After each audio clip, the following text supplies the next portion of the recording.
This is the foundation of Stephen's house. Bobby Kidd can't help but think, what if? If he knew it was going to be as bad as it was going to be, he probably would have went somewhere else. His 6-year-old grandson, ripped from his father's arms and killed during Sunday's tornado outbreak, the youngest of 23 victims. You know,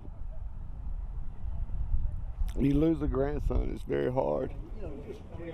In this small community of Beauregard, Alabama, there's only one shelter inside a church.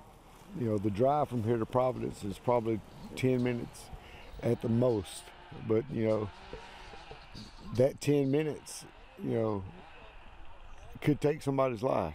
Local officials were in the planning phase for a community shelter, but the plans were still coming together when the tornado hit. Among the challenges, having enough public and private shelters to help an unincorporated area of roughly 11,000 people spread out along county highways and dirt roads. I don't think anybody should be faulted for not building anything or doing anything.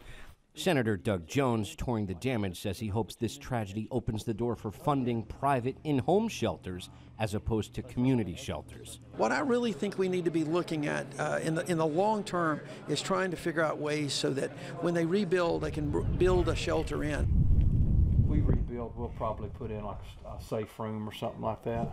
Thomas and Tracy Shipp survived the storm sheltering in a bathroom. About as quick as it started, it left. He says he wouldn't have time to get to a safe place outside of his home. Oh, we wouldn't have had time. You wouldn't have had time? No.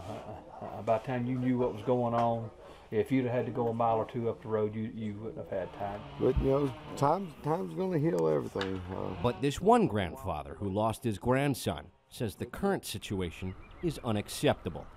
You know, I'm not going to say if there had been more locations for people to go to that, you know, lives wouldn't have been lost. But, you know, we only have one location, and, you know, we really do need more.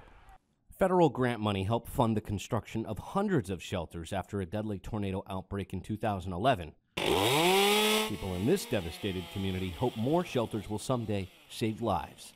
Joshua Plogel, The Associated Press, Beauregard, Alabama.